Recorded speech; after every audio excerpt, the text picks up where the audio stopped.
மனித குலத்திற்கு ஒன்று தேவையில்லை என்றால் அது காலப்போக்கில் கைவிடப்பட்டு விட்டுரும், இல்லாமல் போய்விடும். ஒரு காலத்தில் குதிரை தான் மனிதனுக்கு இருக்கக்கூடிய மிகப்பெரிய அடையாளம். ஒரு குதிரையை வைத்திருந்தால் நீங்கள் செல்வந்தர் என்ற அர்த்தம். 4 குதிரைகள் வைத்திருந்தால் மிக வசதியானவர், நீங்கள் ஒரு சாரட் வச்சிருக்கிறீங்க, தேரில் போகிறீர்கள் என்ற அர்த்தம். இன்றைக்கு யாராவது குதிரை வைத்திருக்கிறோமா? ஒரு சமூகத்தில் குதிரையினுடைய தேவையை இயந்திரம் மாற்றிய உடனேயே குதிரைகள் காணாமல் போயிடுச்சு. எங்காவது வீதியில் ஒரு குதிரையை பார்த்தால் வேடிக்கை பொருளாக பார்க்கிறோம். இப்படித்தான் மனிதன் ஒவ்வொரு காலகட்டத்திலும் தனக்கு தேவை என்று ஒன்று வேண்டாம் என்று நினைத்தால் விட்டுட்டு போயிடுவான். அப்படி இல்லை. அறிவை, புத்தகங்களை அது ஏட்டில் இருந்தலாம் அல்லது அச்சிடப்பட்ட புத்தகமாக இருக்கலாம், மின் புத்தகமாக இருக்கலாம், எந்த வடிவத்தில் வந்தாலும் அந்த புத்தகத்தை ஏற்றுக்கொள்கிறாங்க, வைத்திருக்கிறார்கள், பாதுகாக்கிறார்கள். ஒரு சமூகம், அரசு எல்லோரும் ஒன்று சேர்ந்து புத்தகங்களை படியுங்கள் என்று படிக்க வைக்கிறார்கள். பள்ளி தொடங்கி எல்லா வயதிலும் புத்தகங்களினுடைய முக்கியத்துவத்தை சொல்லிக் கொடுத்துட்டே இருக்கிறாங்க. காலம் இதைத்தான் திரும்ப திரும்ப சொல்லுகிறது. என்ன அப்படின்னா, மொத்தமாக இருக்கக்கூடிய அவ்வளவு மக்கள் கூட்டமும் படித்து விடுவார்களா? இல்லை. ஆனால் எவ்வளவு பேர் படிக்க முடியுமோ அவ்வளவு பேர் படிக்க படிக்க பண்பாடும் நாகரிகமும் வளர்ச்சியும் தொழிலும் எல்லாமும் வளர்ச்சி அடையும். அதனுடைய அடிப்படை படிப்பில் இருக்கிறது. 1516ஆம் ஆண்டு இங்கிலாந்தில் ஒரு புத்தகம் எழுதப்பட்டது.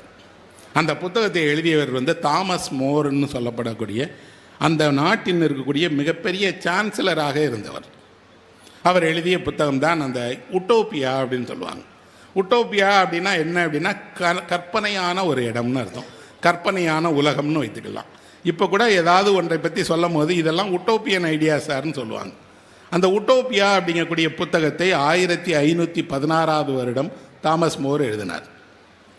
யார் தாமஸ் மோர்? 8வது ஹென்றி அப்படிங்கிற மன்னருக்கு கிட்டத்தட்ட நம்ம ஊரில் சொல்கிறதா இருந்தால் ஒரு பிரதமர் போல இருந்த ஒரு மிகப்பெரிய பொறுப்பில் இருந்தவர், மன்னருக்கு மிக நெருக்கமான நண்பர். மன்னரே இவரை தேர்வு செய்து இவ்வளோ பெரிய அறிவாளி, சட்டம் தெரிந்தவர், தத்துவம் தெரிந்தவர், பொருளாதாரம் தெரிந்தவர் பக்கத்தில் இருக்கணும்னு இவரை கொண்டு போய் முதல்ல சான்சலராக போட்டு மிகப்பெரிய பதவி கொடுத்து பக்கத்திலே வைத்து கொண்டார். தாமஸ் மோர் ரொம்ப கராரான, நேர்மையான, உண்மையான மனிதர். அவர் ஒரு ஆட்சி எப்படி நடக்க வேண்டும் என்பதற்கு அடிப்படைகளை எல்லாம் வரையறை செய்து தான் இந்த புத்தகம் எழுதினார். இந்த உட்டோப்பியாங்கிற புத்தகம் என்ன அப்படின்னா, கற்பனையான ஒரு ஊரில் நடக்குது, கற்பனையான ஆட்சியை சொல்லுகிறது, கற்பனையாக இங்கே என்னெல்லாம் நடக்குங்கிறது இருக்குது. அந்த புத்தகம் எழுதப்பட்ட 500 வருடங்களுக்கு அப்புறமும் இன்றும் கூட எல்லா நாட்டினுடைய பிரதமர் அலுவலகத்தில், ஜனாதிபதியினுடைய அலுவலகத்தில் இதனுடைய ஒரு பிரதி இருக்கிறது. அவர்கள் எந்த முடிவெடுக்கும் போதும் உட்டோப்பியில் ஏதாவது சொல்லியிருக்காங்கிறத விவாதிக்கிறாங்க. காரணம், எல்லாவற்றை பற்றியும் 500 ஆண்டுகளுக்கு முன்னாடியே அவர் சொல்லியிருக்கிறார். அவர் முதன்மையாக என்ன சொல்கிறார் உட்டோப்பியாவில் அப்படின்னா, எல்லோருக்கும் விவசாயம் தெரிய வேண்டும் அப்படின்னு சொல்கிறார். விவசாயம் தெரியாதவர் என்று ஒருவரே இருக்கக்கூடாது. கட்டாயம் ஒருவர் தன் வாழ்நாளில் 3 ஆண்டுகள் விவசாயம் செய்துதான் ஆக வேண்டும். உண்மையில் உட்டோப்பியாங்கிற ஐடியா நிச்சயம் உட்டோப்பியா தான். ஏன் அப்படின்னா, ஒரு காலத்திலும் எல்லோரும் விவசாயிகளாக இருப்பார்களா என்று தெரியாது. ஆனால் அவர் சொல்லுகிறார், யாருக்கெல்லாம் உற்பத்தி செய்ய தெரிகிறதோ அவன்தான் சிறந்த மனிதர். அதனால் 3 ஆண்டுகள் அவர்கள் உற்பத்தி செய்யணும். இன்னொன்று, அவர் 500 ஆண்டுகளுக்கு முன்பாகவே சொல்லுகிறார் என்ன அப்படின்னா, ஒரு அரசு கல்வியையும் மருத்துவத்தையும் இலவசமாகத்தான் தர வேண்டும். அதற்கு கட்டணம் வசூலிக்க கூடாது.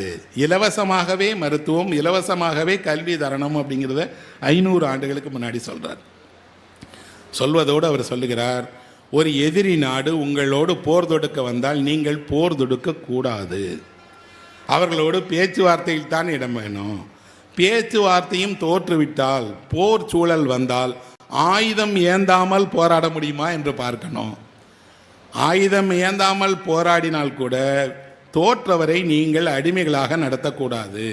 சுதந்திர பிரஜைகளாக அவர்களை அறிவித்து சுதந்திர நாடாக அதை மறுபடியும் அவர்களே கொடுத்துடணும். போர் கூடாது என்பதில் தாமஸ் மோருக்கு ஒரு முக்கியமான எண்ணம் இருக்குது. இதுபோல் அவர் இன்று நாம் எதையெல்லாம் புதிய திட்டங்களாக, புதிய எண்ணங்களாக நினைக்கிறோமோ 500 ஆண்டுகளுக்கு முன்பாகவே ஒவ்வொரு அடுக்காக சொல்கிறார். வரி எப்படி போடணும், யாருக்கு வரி போடக்கூடாது, யாருக்கு வரி விலக்கு கொடுக்கணும், ஒரு நகரத்தை உருவாக்கும் போது அந்த நகரத்தில் இருக்கக்கூடிய மக்கள் தொகைக்கு ஏற்ப வீடுகள் கட்டித்தரணும், அந்த வீதிகள் எப்படி இருக்கணும், எல்லாம் சொல்கிறார். இப்படி ஒரு ஆதர்சமான புத்தகத்தை உட்டோப்பியா அப்படிங்கிறத எழுதி அவர் கொடுக்கிறார். அவர் காலத்தில் அந்த புத்தகத்துக்கு ஒரு வரவேற்பும் இல்லை. மாறாக இவர் மன்னருக்கே ஆட்சி செய்கிறது எப்படின்னு சொல்லி ஆலோசனை சொல்லுகிறாரா என்று இவரை கண்டிக்கிறார்கள். கண்டிப்பதோடு மன்னரிடம் போய் சொல்கிறாங்க, இவர் உங்களை விட பெரிய புத்திசாலின்னு காட்டிக்கிறாருங்க, அவர் உங்களிடம் பணியாற்றுகிற ஒருவர் தானே. மன்னர் சொல்லுகிறார், அறிவாளிகளை நாம் கட்டுப்படுத்த முடியாது. அறிவாளிகள் சுய சிந்தனை கொண்டவர்கள், அவர்கள் சுய சிந்தனைப்படி தான் செயல்படுவார்கள். அவர் சொல்லுகிற ஆலோசனையில் தவறு இருந்தால் சுட்டி காட்டுங்கள். இப்போ மன்னருக்கு சொந்த வாழ்க்கையில் ஒரு பிரச்சனை வருகிறது. தன்னுடைய மனைவியை விவாகரத்து செய்துவிட்டு இன்னொரு ராணியை திருமணம் செய்ய போகிறார். காரணம், அவளுக்கு குழந்தை இல்லை என்பதால் அந்த ராணியை விவாகரத்து செய்துவிட்டு இன்னொரு ராணியை திருமணம் செய்ய பார்க்கிறார். ஆனால் அந்த நாட்களில் விவாகரத்திற்கு அனுமதி கிடையாது. அப்போது யார் விவாகரத்தை அங்கீகரிக்க வேண்டும் என்றால் அந்த நாட்டில் இருக்கக்கூடிய திருச்சபையினுடைய தலைவர் தான் அனுமதிக்கணும். அந்த திருச்சபையினுடைய தலைவருக்கு தான் அதிகாரம் உண்டு. இவர் திருச்சபையினுடைய தலைவருக்கு நானே என்று 8ஆம் ஹென்றி தானே அறிவிச்சிடுறார். நான் தாங்க இப்போ அந்தக்கும் சேர்த்து ராஜா, அதனால் நானே அதை செய்கிறேன். அப்படி அறிவித்தது தவறு அப்படின்னு மன்னருக்கு தாமஸ் மோர் சொல்கிறார். சொல்வதோடு அவர் சொல்லுகிறார், நீங்கள் உங்கள் மனைவியை அவள் குழந்தை பெற்றுத்தரவில்லை என்று விவாகரத்து செய்தால் அதற்கு காரணமாக அவள் மட்டும் இருக்க முடியாது இல்லையா, நீங்களாகவும் இருக்கலாமே அப்படின்னு கேட்குறார். ஒரு மன்னருக்கு அப்படி கேட்க முடியுமா? கேட்குறார். கேட்டதோடு அவர் சொல்லுகிறார், நீங்கள் உங்கள் மனைவியை விவாகரத்து செய்வது நியாயமானது அல்ல, அது அநீதி. இன்னொரு பெண்ணை திருமணம் செய்யக்கூடிய உங்கள் முடிவில் நான் குறுக்கிட மாட்டேன். ஆனால் உங்கள் மனைவியை காரணம் இல்லாமல் நீங்கள் விவாகரத்து செய்வதை ஒரு சான்சலராக நான் கண்டிக்கிறேன் அப்படின்னு ஒரு மன்னர்கிட்ட சொல்கிறார். மன்னர் சொல்கிறார், நான் தான் நியமித்தேன், நான் தான் உன்னை வச்சிருக்கிறேன், என் ஆலோசகன் தானே நீனா. அவர் சொல்கிறாரு, என் ஆலோசனை என்பது நீதியை சொல்வது தான், நியாயத்தை சொல்வது தான். நீங்கள் சொல்வதற்கெல்லாம் தலையாட்டுவது அல்ல, நீங்கள் என்னை தண்டிக்கலாம். அவரை தண்டித்தார்கள். பொய் குற்றச்சாட்டிற்கு உள்ளாக்கி அவர் மீது விசாரணை நடத்தி அவருக்கு மிக மோசமான தண்டனை கொடுத்து மரண தண்டனை அவருக்கு நடந்தது. அவர் இறந்துட்டார். வரலாற்றில் 8ஆம் ஹென்றி இல்லை நண்பர்களே. இப்போது தாமஸ் மூர் மட்டும்தானே இருக்கிறார்.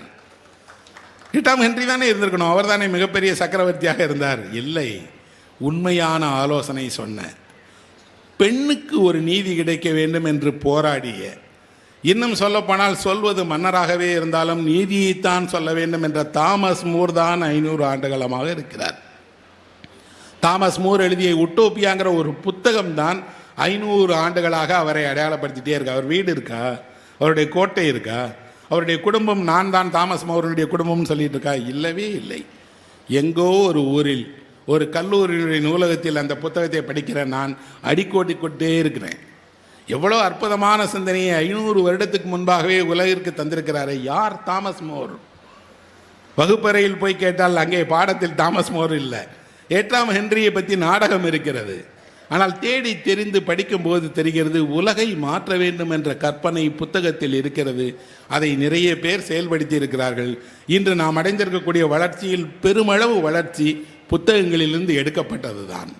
யாரோ ஒருவர் எழுதிய புத்தகம், யாரோ ஒருவருடைய சிந்தனை, யாரோ ஒருவருடைய கண்டுபிடிப்பு, ஆனால் அது செயல்பாடாக மாறிடுது.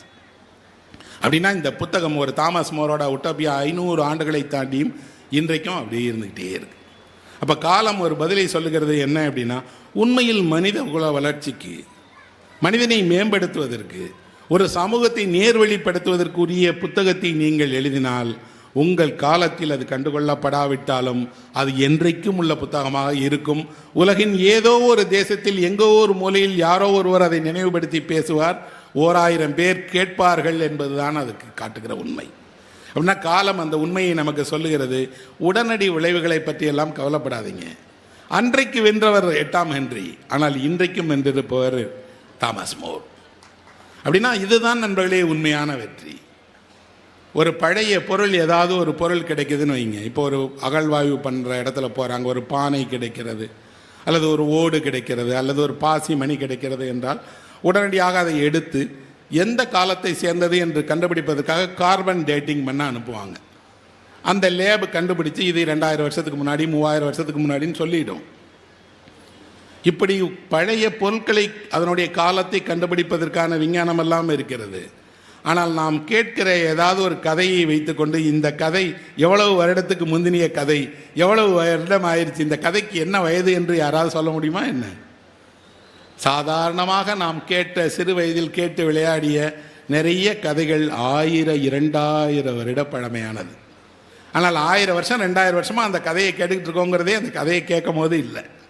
இன்றைக்கு கேட்பதால் அந்த கதை இன்றைக்கு எழுதப்பட்டதல்ல, என்றோ எழுதப்பட்டதால் அந்த கதை பழையதாகவும் இல்லை. அப்படின்னா என்றைக்கும் அது தன்னுடைய வசீகரம் மாறாமல் இருந்துக்கிட்டே இருக்குது. இப்போ கூட ஒரு குழந்தையை கூப்பிட்டு உட்கார வச்சு ஒரு நரி கதையை, ஒரு யானை கதையை, சிங்க கதையை சொல்லுங்க கேட்கும். அந்த கதை இன்றைக்கல்ல, ஈசாப்பு என்றைக்கோ சொன்ன கதை, ஏதோ ஒரு கிரேக்க தேசத்தில் சொன்ன கதை. இத்தனை கடல் கடந்து, இவ்வளவு மனிதர்கள் கடந்து, இவ்வளவு காலத்தை கடந்து அந்த கதை நம்மிடம் வந்திருக்கிறது. நம்மை கடந்து இன்னும் அடுத்த தலைமுறைக்கு செல்லும் என்றால் கதைகள், இலக்கியம், கவிதை என்பது காலத்தை தாண்டியது. அதன் மீது காலத்தினுடைய தூசி படியாது. ஒரு கதையை எடுத்துக்கொண்டு இந்த கதை 500 வருஷம் 1000 வருஷம் என்று நம்மால் எடை போட்டு பிரித்து விட முடியாது. சொல்பவர்களுடைய நாக்கில் ஒவ்வொரு நாளும் கதை புதிதாக இருந்து கொண்டே இருக்கிறது. கேட்பவர்கள் ஒவ்வொரு நாளும் கதையை புதிதாக்கி கொண்டே இருக்கிறாங்க. அதில் எல்லோருக்கும் பங்கிருப்பவர், எழுதுபவருக்கு படிப்பவருக்கு அல்ல, எல்லோருக்கும் பங்கிருக்கிறது. நீங்கள் உங்கள் பிள்ளைகளுக்கு சொல்லுகிறீர்கள், அவர்கள் இன்னொருவருக்கு சொல்லுகிறார். அப்படின்னா காலம் கடந்து தொடர்ந்து நல்ல இலக்கியங்கள், எழுத்து, புத்தகம் படிக்கப்பட்டே இருக்கு. நல்ல எழுத்தும் இலக்கியமும் காலம் சொல்லுகிற பதிலாக நமக்கு ஒன்றை நினைவுபடுத்தி கொண்டே இருக்கிறது. என்னன்னா, மனிதன் மகத்தானவன் தான், ஆனால் அவன் செயல்கள் எல்லாம் மகத்தானவை அல்ல.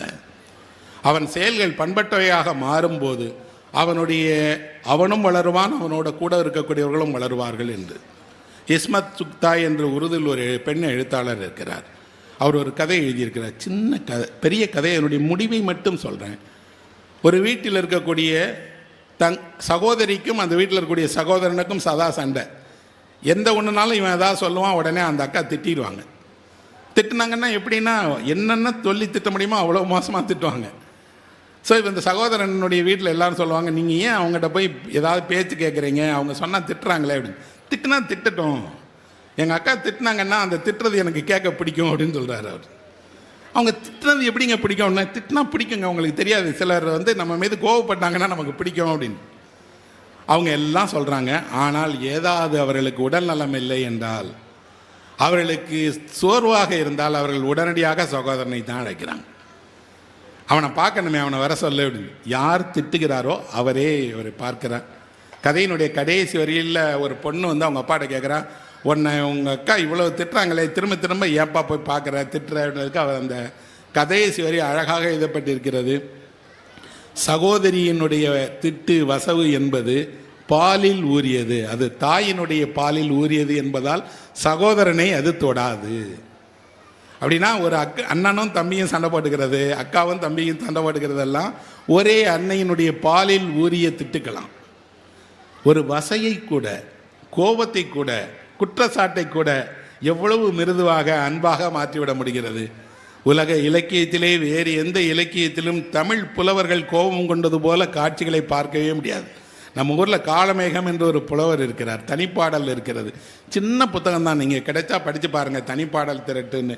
அதில் காளமேகத்தின் கோபம் போல ஒரு கோபத்தை பார்க்கவே முடியாது.